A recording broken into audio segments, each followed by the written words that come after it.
from a country mired in war to the fastest-growing economy in Africa.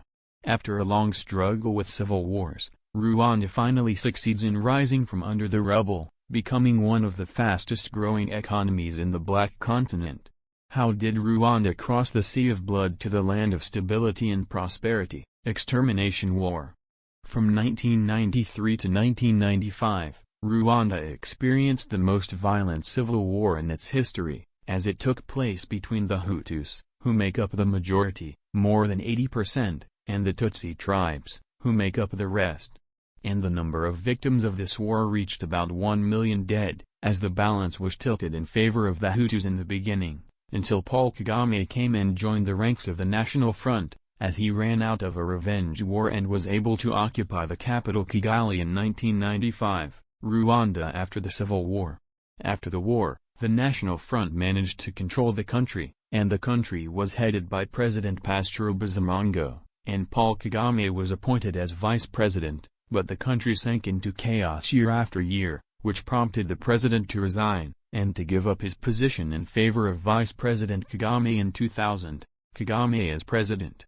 After assuming power, Paul Kagame had two clear goals, the first to unite the people, and the second to bring the country out of poverty and put it on the development track.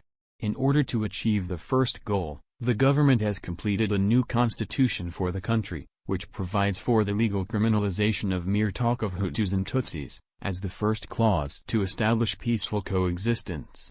Where the government succeeded in creating harmony among members of society, in addition to the return of refugees to their country, and to this day the country is still chasing those involved in committing bloody massacres, to achieve national reconciliation. With great successes in the social field, Kagame directed his government to achieve the second goal, by focusing on the human element, especially women, because women constituted 70% of the population, because most of the massacre victims were men. Where Kagame highlighted the high importance of education, because it is the solution to all problems, as he deliberately changed the language of instruction, from French to English, the reason that brought him into conflict with France. It also approved a continuous increase in the education budget, from 17% in 2013, to 25% in 2020. In addition to education, the government has created the so-called one-stop-shop system for investment, where it is easy for the investor to obtain a license to invest in addition to the possibility of establishing a company within 1 day or limited hours, which distinguishes Rwanda from many other countries. And let's not forget agriculture, as it represents 35% of the country's gross domestic product. Among the most important productions of Rwanda is tea with more than 25,000 tons, and coffee with about 19,900 tons, which are the most important exports of Rwanda. Fastest growing.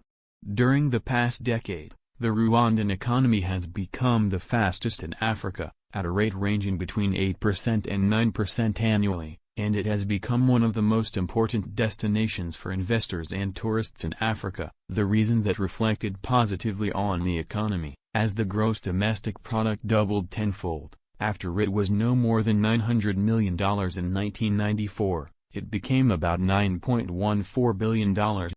These results were reflected in the rest of the indicators, where the poverty rate decreased from 60% to 39%, the illiteracy rate from 50% to 25%, and the capital Kigali, ranked first in terms of safety and cleanliness in Africa.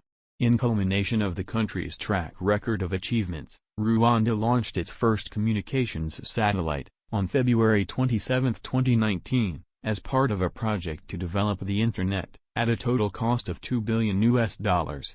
Rwanda today is called the Singapore of Africa, or the Switzerland of Africa, after the pioneering achievements and the economic leap it achieved in a short period of time. With this, Rwanda is still at the beginning of the path towards the goal set by President Kagame, which is to make Rwanda a high-income country by 2050.